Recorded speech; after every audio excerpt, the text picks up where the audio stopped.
Bueno, bienvenidos de regreso a la segunda parte de este Summit Water Centralized Data Management. Bueno, y espero haber tenido tiempo del café, del baño, como les dije, y ahora, después de esta interesante primera parte, esperamos tener más interacciones, además, más diálogo en una segunda parte con buenos, interesantes panelistas. Y ahora dejo con ustedes quien va a coordinar esta segunda parte, a Pablo Silva, el encargado, el coordinador de agua, de Water Resources desde nuestro centro. Pablo es la persona que realmente sabe agua en nuestro centro, él es el que coordina estas actividades, y no está de más decir que además Pablo es exalumno de UC Davis y conoce también el tema de agua, no solo desde Chile, sino que desde California. Así que Pablo, presenta tú al resto y te dejo todo el público para ti.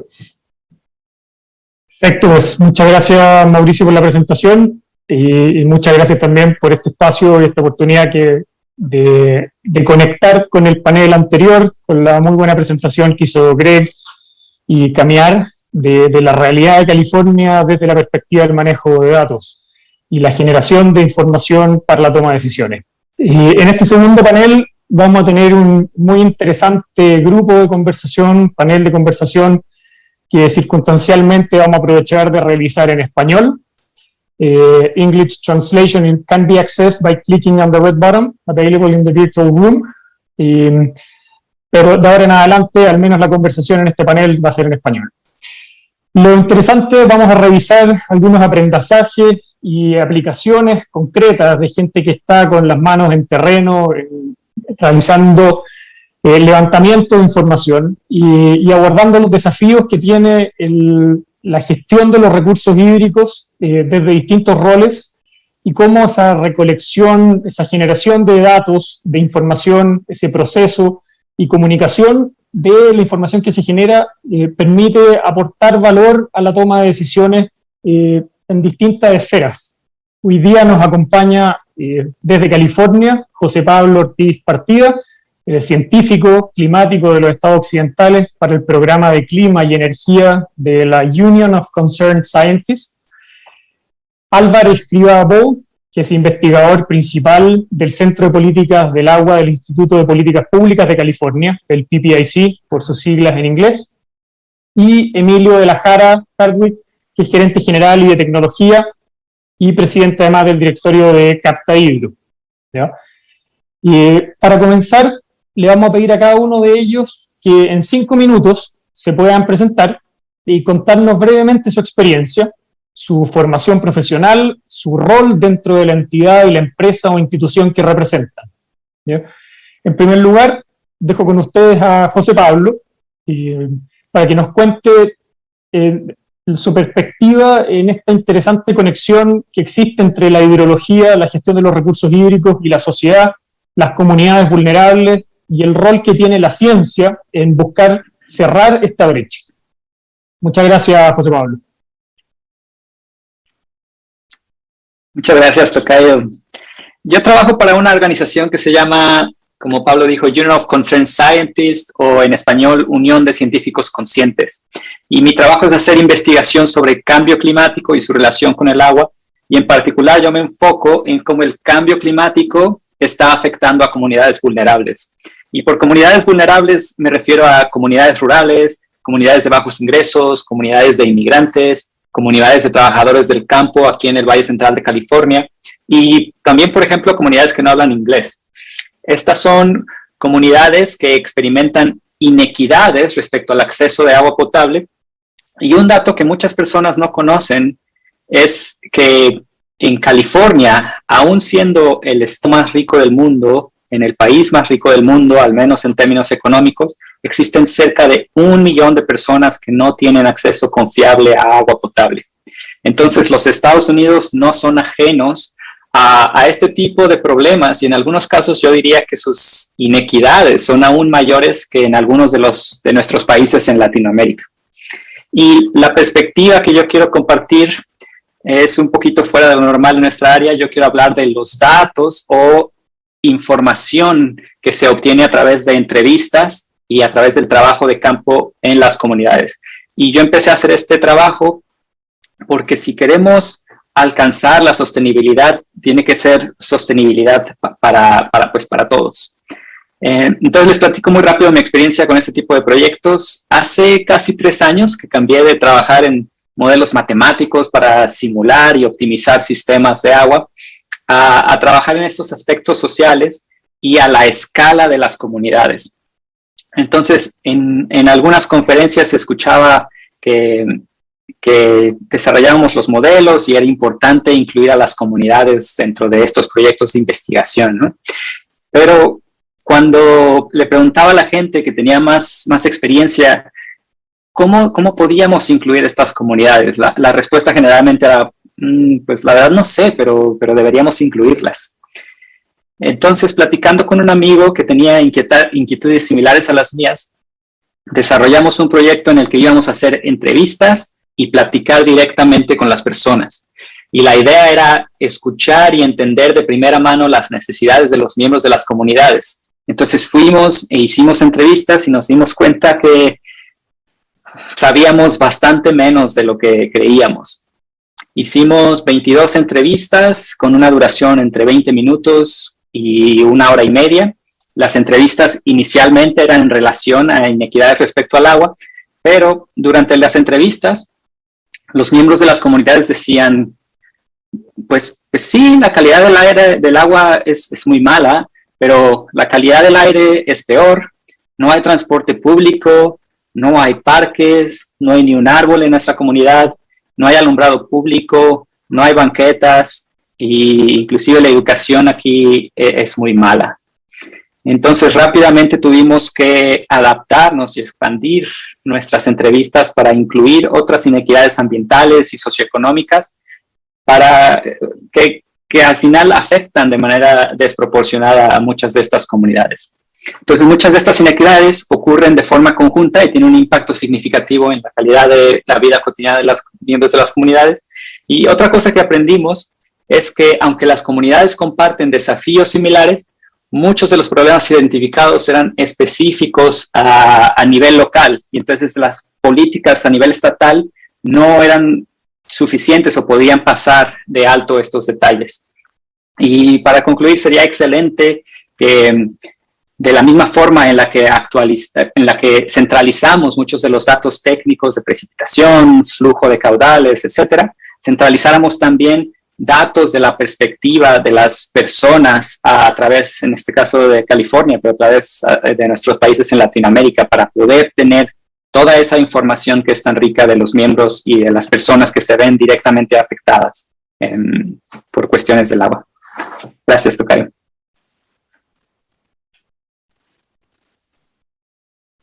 Bueno, muchas gracias, José Pablo, Tocayo.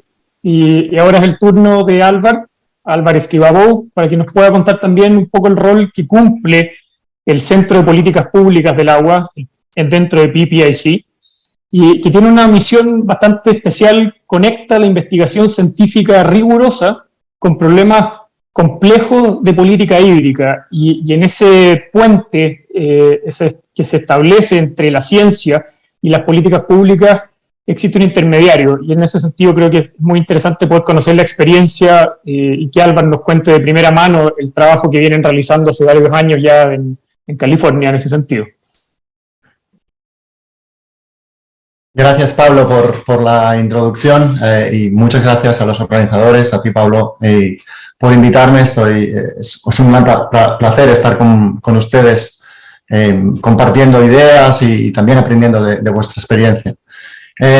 Pues básicamente yo trabajo para el Public Policy Institute of California, el Instituto de Políticas Públicas de California, desde 2015. Yo llegué antes a California a hacer parte de mi doctorado en Ingeniería Civil y desde 2015 trabajo aquí. El rol del instituto, la verdad es que para mí, llegando desde España, también es un poco complejo al principio de entender, pero lo que nosotros hacemos es tratar, como tú decías, de hacer una traducción o una translación de lo que es la información científica, sobre todo para que los tomadores de decisión, políticos, no solo estatales, también locales, puedan tomar acciones de una manera informada y con información relevante y rigurosa científicamente, como tú decías. La verdad es que el trabajo es... Nosotros somos básicamente, la mayoría somos casi como académicos porque trabajamos mucho en investigación, pero en vez de tratar de publicar investigación en papers, que también hacemos en artículos científicos, nuestro mayor foco o objetivo son los tomadores de decisiones, la gente que hace políticas públicas, y por ello es muy importante dos temas en particular. El primero es el tema de ser una fuente creíble, como aquí se dice, como que la gente confíe en ti, los tomadores de decisiones, y esto se hace con un contacto continuado. ¿No? Nosotros a veces pensamos que no puedes llegar tú y esperar a que te vayan a hacer caso porque has sacado un buen artículo, tienes que demostrar durante largo tiempo que tomas o que haces una investigación rigurosa, y también que la gente puede confiar en ti tanto para ayudarles en los problemas que ellos tienen, la gente me refiero a los tomadores de decisiones, y para que puedan también basarse en tus estudios, ¿no?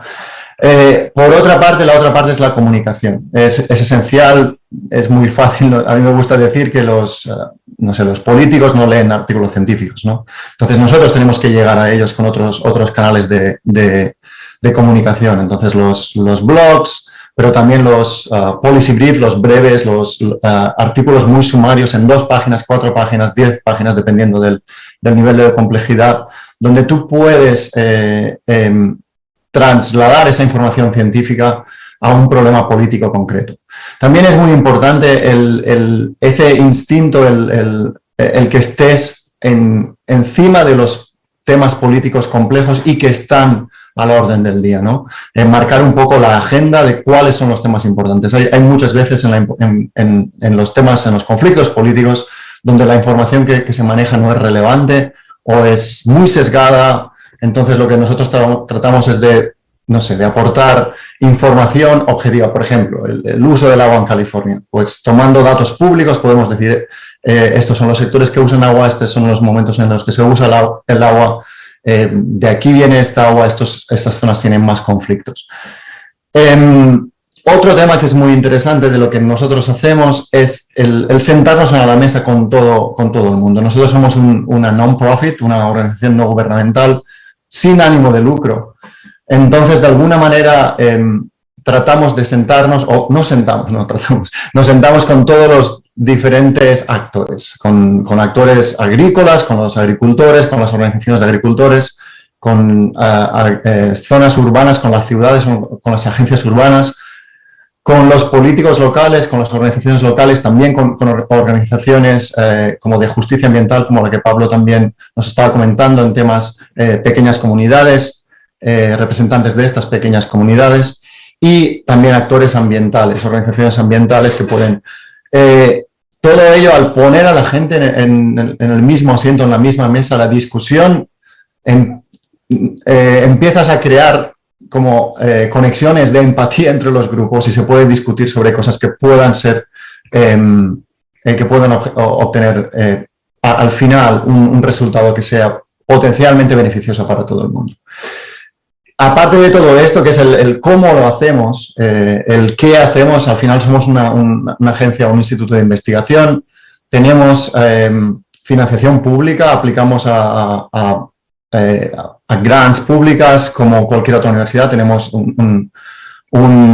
somos una agencia académica, entonces podemos aplicar, pero también recibimos dinero privado, sobre todo en Estados Unidos es muy común el tema de la filantropía. Entonces hay organizaciones que nos dan dinero. La condición que nosotros ponemos es que nosotros no somos una empresa de consultoría, nosotros no recibimos, entre comillas, órdenes de qué vamos a hacer, somos nosotros los que elegimos nuestra agenda y esa agenda está dictada por los temas que nosotros y nuestra board, la junta de directores, creemos cuáles son los temas más importantes para el futuro de California. Y con esto creo que ya me he extendido bastante, entonces espero más preguntas y podemos hablar más concreto de proyectos o de temas de datos a continuación. Gracias. Muchas gracias, Albert. por esa presentación. Y en tercer lugar, Emilio de la Jara, quien representa a la empresa Captahidro, quien lleva también ya varios años trabajando en terreno, levantando información y participando activamente en lo que es la llamada modernización de las juntas de vigilancia y organizaciones de usuarios de agua en general, en Chile y en distintos países también. Así que desde esa perspectiva dejo con ustedes a Emilio para que haga una breve presentación de su trabajo. Bueno, muchas gracias Pablo y muchas gracias a todos los organizadores del evento. La verdad es que es un honor poder estar acá conversando de este tema tan importante. Un poco como introducción, bueno, yo soy uno de los cofundadores y gerente general de Captahidro. En Captahidro nos dedicamos a desarrollar tecnología e implementar proyectos de telemetría, automatización de compuertas y software de gestión integral de recursos hídricos. Nosotros a eso del año 2018, que estábamos desarrollando unos sistemas de turbinas, descubrimos que todos los sistemas de telemetría y automatización, su implementación, acá en Chile al menos, había sido muy difícil, principalmente por temas, digamos, geográficos, culturales, de adopción de la tecnología, pero también de la tecnología en sí. Entonces nos metimos en este tema con mucha pasión, digamos. Aquí somos varios que venimos también del mundo más rural de Chile. Y logramos simplificar cómo se hacía antiguamente la telemetría. Antiguamente hacían unas tremendas estaciones por el tema del vandalismo acá en Chile, tenían que ser con unas rejas y unas obras civiles, ponerle pozos de calma, un poco similar a lo que ya existía en otras partes como en Europa. Pero en la realidad pasaba que terminaban vandalizadas, eran muy caras, también por ríos sedimentosos los pozos de calma terminaban siendo muy poco prácticos porque tenían que limpiarlo todo el tiempo y realmente no comunicaban. Tiene una serie de problemas de tecnológicos que nosotros llegamos a resolver con un sistema que patentamos, que es un sistema de telemetría que incluye todo en el tamaño de una caja que es del orden del tamaño de un televisor antiguo. Después, viendo el tema de la automatización de compuertas, nos dimos cuenta que en realidad no tenía mucho sentido para automatizar una compuerta, tener que destruir obras civiles que se han demorado décadas y a veces hasta siglos en construir.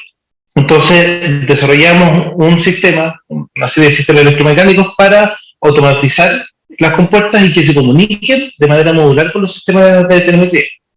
Y posteriormente, pidiendo nuestro software y todo el tema, y conversando mucho en terreno con muchos de nuestros clientes, nos dimos cuenta que en la parte de software existían muchos silos de información. Entonces dijimos, bueno, ¿por qué existen estos silos de información? No, porque cada proveedor tiene su propio sistema, entonces nos embarcamos en el desarrollo de un software que fuera absolutamente agnóstico con respecto a los datos, que pudiera centralizar la mayor cantidad de datos posible para realmente poder hacer una gestión integrada. Entonces, desde el 2018 hasta la fecha tenemos proyectos desde la cuenca del río Limarí, en el embalse Paloma, pasando por prácticamente todas las cuencas hasta el río Cautín, en el sur de Chile. O sea, abarcamos una zona como alrededor de 1000 kilómetros del centro norte, centro sur. Acá en Chile, en México tenemos un equipo instalado en Baja California y esperamos ahora en varios otros estados más de México. Y también estamos viendo otros proyectos también en California, en el valle de sur de San Joaquín, Fresno, y también viendo en otras zonas de California, en donde nos dimos cuenta que toda esta simplificación de la tecnología que hicimos, toda esta apertura de los software y toda esta simplificación para pasar de datos a información de la manera más simple posible, realmente era tremendamente innovadora ya, incluso para California, que ya tenía tecnología muy avanzada. Entonces, hemos estado súper alto en terreno, escuchando mucho a la gente de la organización de usuarios, y vemos en el día a día lo difícil que ha sido poder ir avanzando en el paso a paso que se tiene que hacer para realmente llegar a unos buenos estándares para adaptarnos a esta escasez hídrica que llegó para quedarse, al menos aquí en Chile. Bueno, en California tuvieron una sequía de similares características, pero la verdad es que es un tema mundial y a nosotros nos motiva el propósito de realmente acelerar a todo el mundo hacia una distribución sustentable de agua.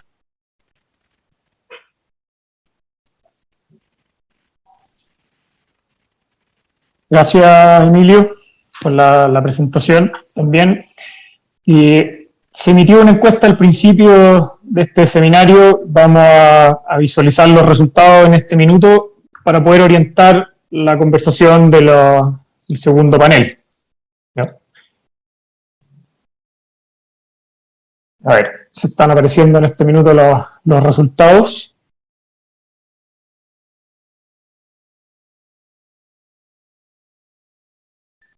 Y bueno, como pueden ver acá en el principal desafío de generar información útil para la gestión de agua. Es una pregunta bastante abierta y principalmente la respuesta que hemos podido levantar es la que aparece ahí, casi con un 40% de las preferencias, es lograr abarcar la diversidad de territorios y zonas geográficas. Ese es como uno de los principales desafíos. Dado que las respuestas están bastante compartidas, también existe un desafío importante respecto a los profesionales que procesan y analizan los datos que se generan y que puedan ser transformados en información útil. ¿Ya? En menor medida, el lograr el balance entre datos privados e información pública y, ya en último lugar, un 7% de lo que es la representatividad social para la generación de políticas públicas.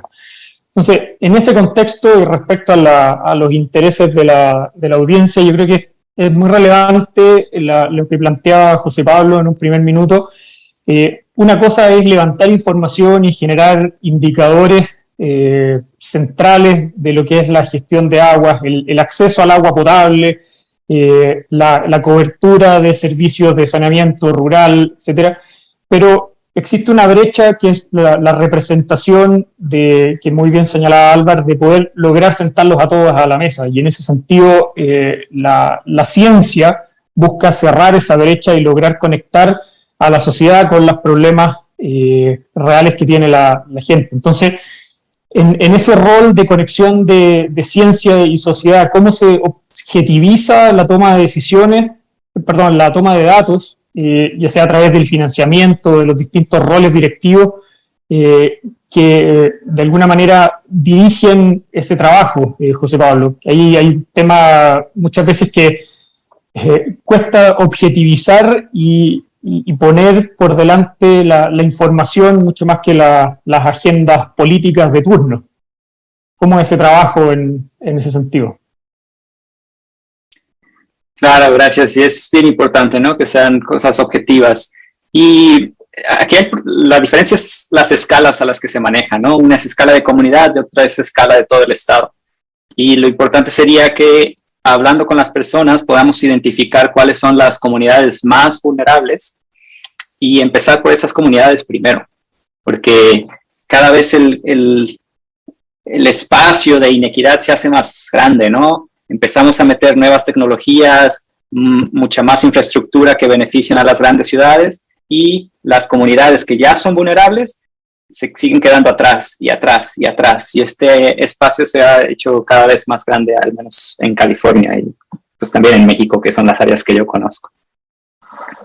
¿Qué se entiende por comunidades vulnerables en California? ¿Existe una definición que te permita establecer una diferenciación? Sí, lo que yo utilizo es una herramienta que desarrolló el Estado que se llama Cal EnviroScreen, y ellos desarrollaron esta herramienta para que se puedan identificar a las comunidades, las llaman comunidades en desventaja, y tienen cuatro indicadores, bueno, cuatro grupos de indicadores principales, ¿no? Son indicadores respecto a la exposición, en este caso de las personas, que puede ser exposición a problemas de calidad del aire, de partículas 2.5, de ozono, de emisiones de diésel. Otro grupo de indicadores son los indicadores de efectos ambientales, que aquí tiene que ver con cuáles son las amenazas al agua subterránea, cuáles son los impactos de fuentes superficiales de aguas cercanas y, por ejemplo, que también qué tan cercanos están los rellenos sanitarios. Hay otro grupo de indicador que es más referente a qué tan sensible son las poblaciones de las que estamos hablando, y ahí tienen indicadores de cuántos son los casos de asma, por ejemplo, o grupos con enfermedades cardiovasculares. Y el último indicador son indicadores más socioeconómicos, y estos tienen que ver con los niveles de educación, porcentajes de desempleo, ciertos índices de pobreza. Y entonces en esta herramienta CalEnviroscreen hicieron un índice que toma todos estos factores en cuenta para determinar cuáles son las comunidades en desventaja dentro del estado de California. Y yo podría poner, si quieren, un link aquí en el chat, y si alguien lo puede pasar a los que están escuchando, sería excelente.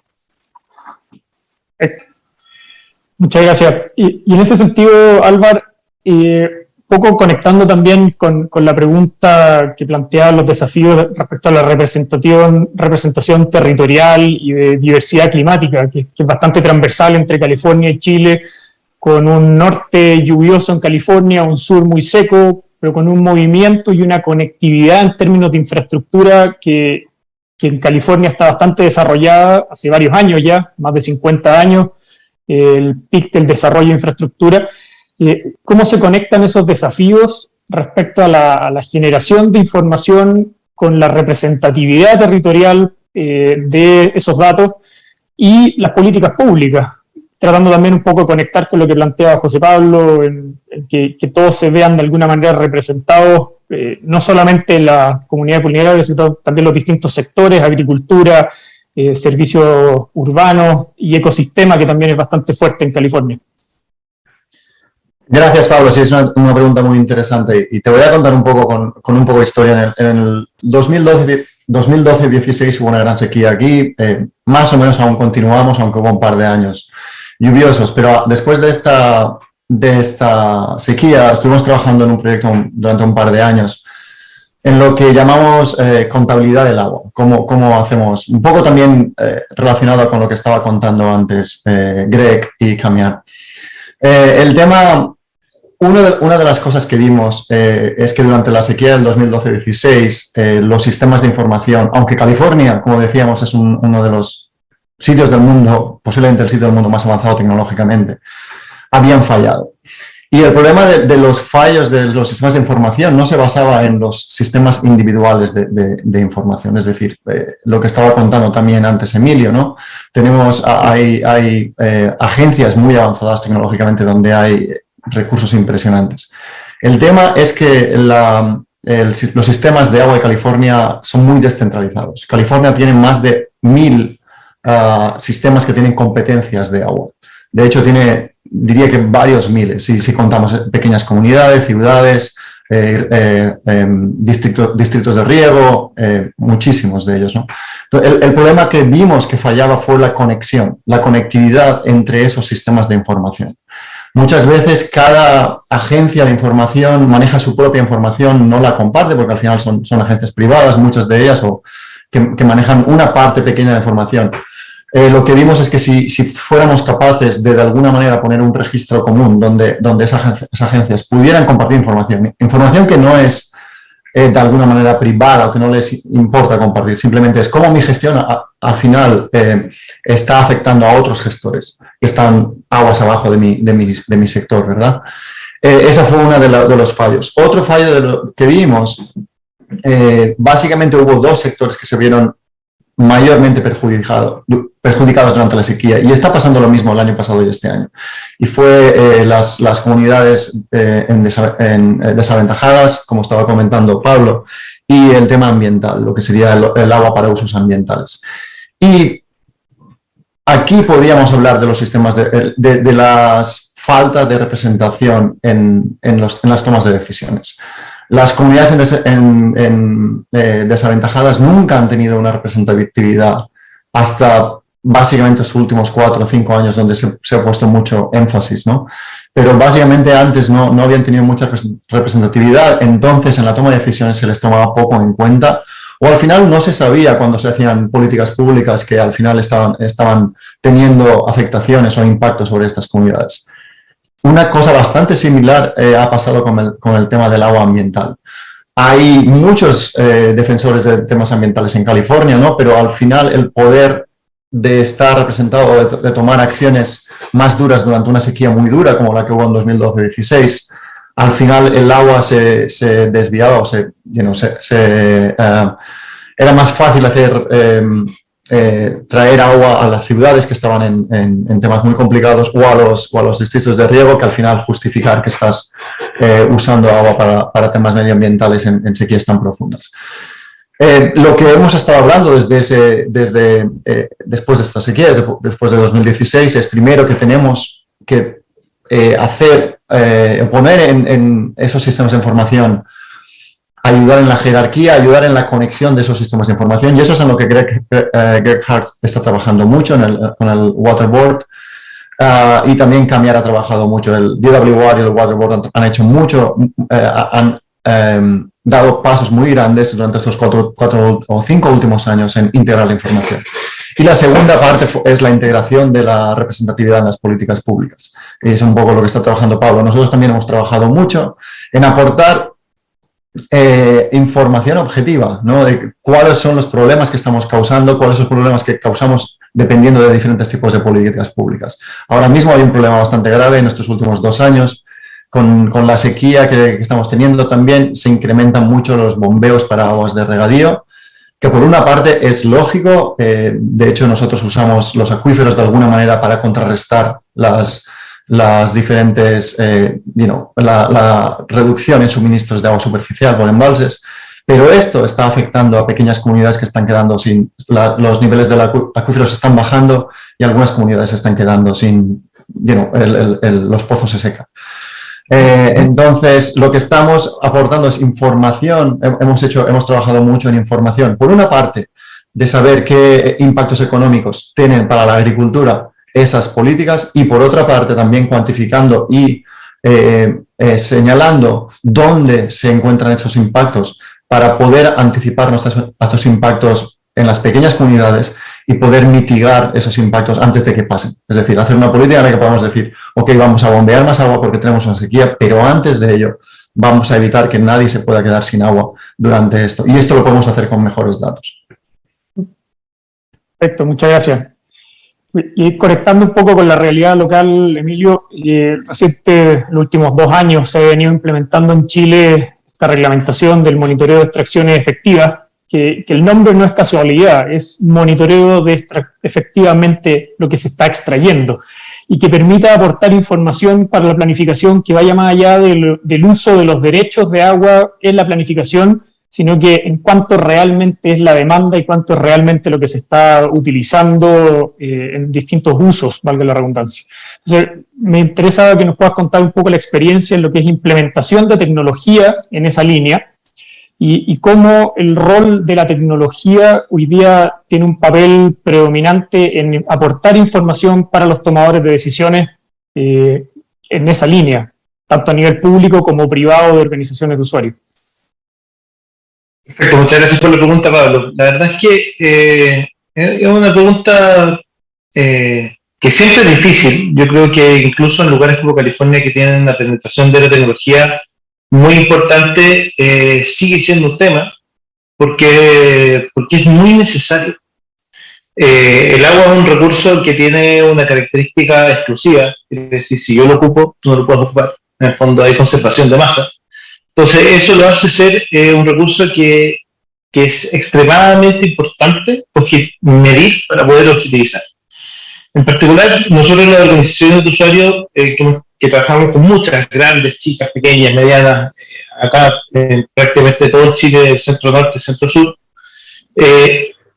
nos hemos dado cuenta que existen motivaciones internas, por un lado, que vendría siendo como mejorar la gestión, realmente gestionar bien el agua que nosotros estamos teniendo dentro de nuestras redes, etcétera.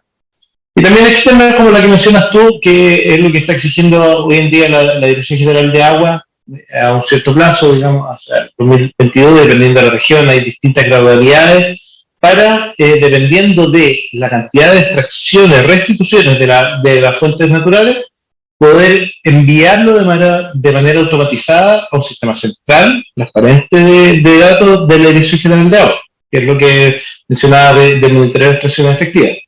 Entonces, en ese sentido, es súper interesante ver cómo estas fuerzas internas como externas se conjugan apuntando exactamente lo mismo. Por darte un ejemplo súper particular, nosotros trabajamos con la Junta de Vigilancia del Río Mapocho, y la Junta de Vigilancia del Río Mapocho, nosotros integramos datos de los estados de las mineras, tenemos equipos instalados en los centros de esquí, en las distintas plantas de agua potable, y también, aunque parezca extraño, en Santiago todavía existen canalistas que todavía tienen alguna actividad, digamos, agrícola. Entonces, nos dimos cuenta ahí de que la necesidad de estar todos en la misma página con respecto a cuánto es el reparto del río y que eso sea transparente, por un lado, internamente te disminuye mucho los conflictos porque realmente todo el mundo sabe objetivizar el problema. Si es que alguien está pasado en lo que le corresponde por derecho, se va a saber, se va a poder hacer un análisis a posteriori, se puede hacer un análisis más en línea, teniendo un sistema en línea, se pueden sacar fotos y que la foto quede registrada de la escala para que quede ahí de facto. Entonces, la adopción de la tecnología diría yo que es proporcional, perdón la palabra ingenieril, al nivel de conciencia que se tiene del problema.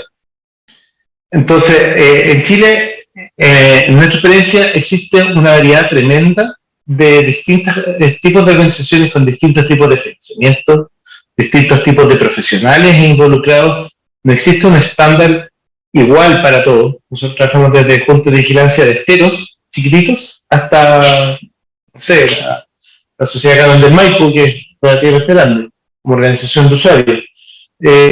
Entonces nos hemos dado cuenta que, por un lado, ellos son los que están en el día a día, la organización de usuarios me refiero, en la repartición del agua, y veo que hay muchas instituciones, universidades, centros de estudio, hidrólogos, climatólogos, que ven el tema del agua, pero que al final los que realmente tienen que gestionar el agua cuando el agua escasea son las organizaciones de usuarios. Entonces, yo he visto que hacia el futuro, al menos aquí en Chile, obviamente vamos algunos pasos atrás en la adopción de tecnologías en California, pero he visto un salto súper importante en el nivel de conciencia de lo importante que son los datos y la automatización y la centralización de datos de múltiples fuentes para realmente tomar decisiones. Entonces yo creo que hacia allá el futuro, y esperemos que vaya hacia allá, porque la escasez hídrica ya es un tema estructural, no es un tema de la sequía de los últimos 10 años, no, ya vino para quedarse, así que al menos en mi institución, a la cual represento aquí hoy día, estamos muy motivados tratando de resolver esto.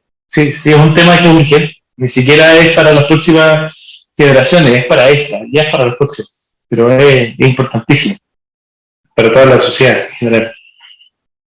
No sé si respondí a esta pregunta, Pablo. Perfecto, yo creo que con esas palabras del desafío de lo que es la integración de la información en la toma de decisiones y objetivizar un poco el reparto por un lado, pero no solamente el reparto de las organizaciones de usuarios, sino que también el reparto a nivel de cuenca, la distribución de los recursos disponibles, incluyendo tema también de designación al medio ambiente o al ecosistema, en donde no solo está el medio ambiente como parque nacional, que lo concebimos muchas veces, sino que como sociedad también nos integramos dentro de ese ecosistema.